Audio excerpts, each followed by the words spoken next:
Welcome to RC creation. एक बार फिर से आपका आरसी क्रिएशन में स्वागत है। और आज हमें आरसी क्रिएशन के ओनर नवाब भाई के साथ, तो आज हम नवाब भाई से पूछने वाले हैं कि नवाब भाई, आपने सबसे पहले अपना बिजनेस कब स्टार्ट किए थे? शुक्रिया सभी भाइयों को और सभी बहनों को। शुरुआत किए थे हमने प्रिंटिंग के बिजनेस से। ब्लॉक प्रिंट सीखे थे और ब्लॉक प्रिंट से फिर स्क्रीन प्रिंट में कन्वर्ट हुए थे। और धीरे धीरे ऐसा लगने लगा हमें कि अब हमें मैन्युफैक्चरिंग में आना चाहिए। तो अभी हम टाइम के हिसाब से चेंजेस किए, अपने आप को मैन्युफैक्चरिंग में कन्वर्ट किए और आज ये साम्राज्य खड़ा किए जो भी 15 साल के अंदर हमने बनाए हैं। तो नवाब भाई, आपको तो 15 सालों के अंदर काफी बिजनेस का नॉलेज भी रहा रहेगा और कपड़े का भी। तो सबसे मार्केट में ज्यादा चलने वाला कपड़ा कौन सा है, आप हमें ये बताएं। इस चीज को 15 सालों में हर बार अलग अलग कपड़े आते हैं। जैसे पहले हो चलता था, बनारस की चंदेरी चलती थी, फिर मॉडल चंदेरी चलने लगा। बीच में अलग अलग सिफोन चलने लगे।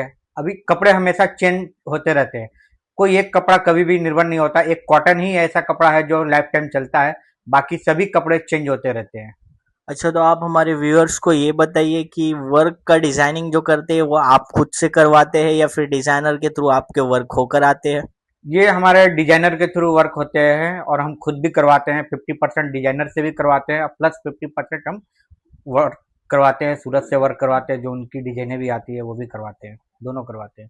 तो नवाब भाई, हमें ये बताइए कि मैन्युफैक्चरिंग लाइन में फायदा तो सबको पता चलता है कि फायदा बहुत है, हम्म। बहुत ज्यादा बेनिफिट है, सबको लगता है, लेकिन इस लाइन में सबसे बड़ा नुकसान क्या है?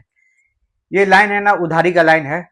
तो इसमें रिस्क है ना, 90% बढ़ जाता है, क्योंकि प्रॉफिट मार्जिन 10% ही होता है और रिस्क 90% हो जाता है। आपके सामने वाली क्लाइंट अगर परफेक्ट नहीं मिला तो आपके जो घर है वो भी बिक जाएंगे इस फील्ड में।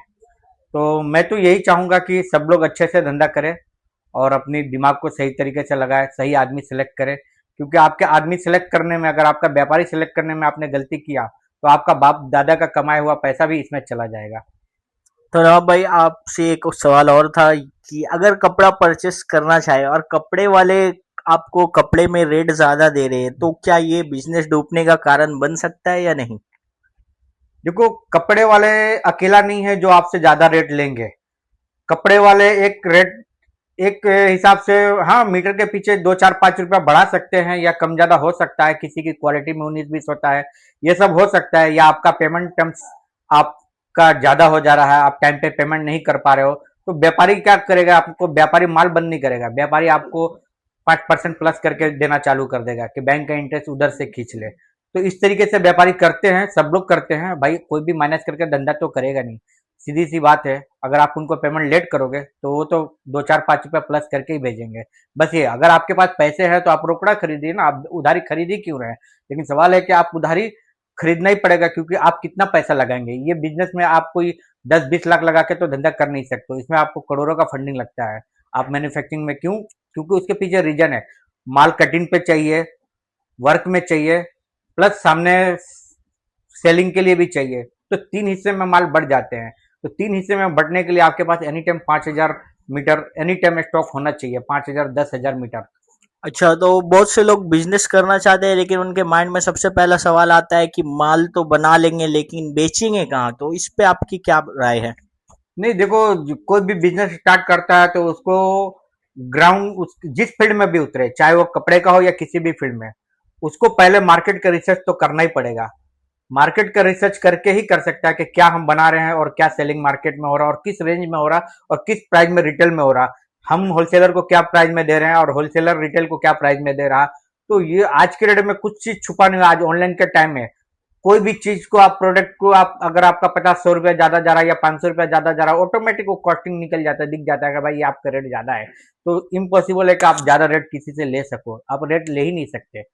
जिस तरीके से आपने बताया कि आज के टाइम पे ऑनलाइन बिजनेस है और किसी से कुछ छुपा नहीं है, हम पब्लिक से ज्यादा रेट नहीं ले सकते, लेकिन बहुत से ऐसे मैन्युफैक्चरिंग और होलसेलर है जो कि कंपटीशन की वजह से सस्ते में माल देते हैं। तो इस पे क्या बोलना चाहेंगे आप?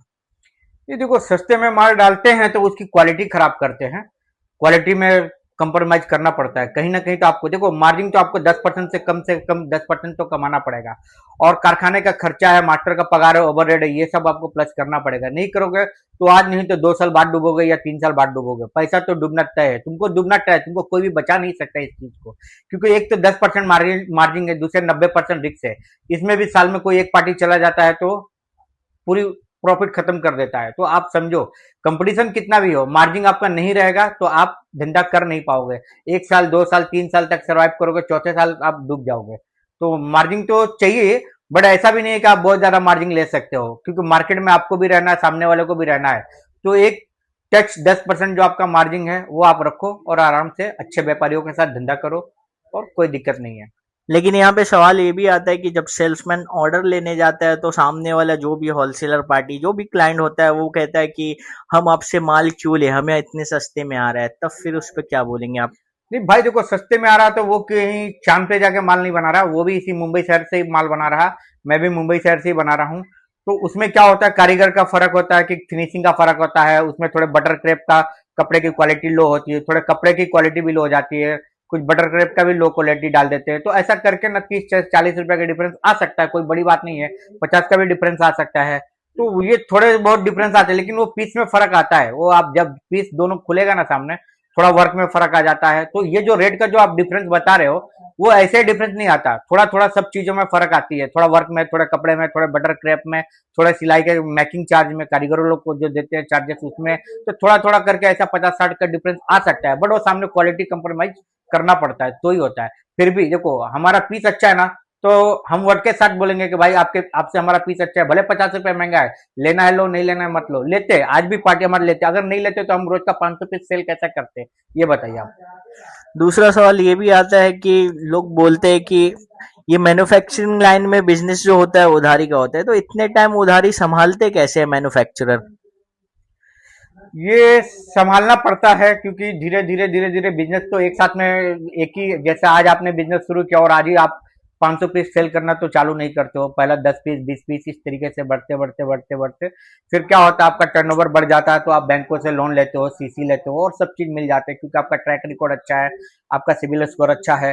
तो इस पे आपको लोन मिल जाती है, बैंक लोन देती है, बैंक सीसी देती है, बैंक आपको बिजनेस करने के लिए, पर आपका सिविल स्कोर अच्छा होना चाहिए तो मिलता है। तो आप उस हिसाब से करते हो आप बिजनेस, आप पैसा बढ़ जाता है, क्योंकि टर्नओवर बढ़ता है तो सब कुछ पॉसिबल है, मिल जाता है पैसे, बैंकों से फाइनेंस मिल जाते हैं।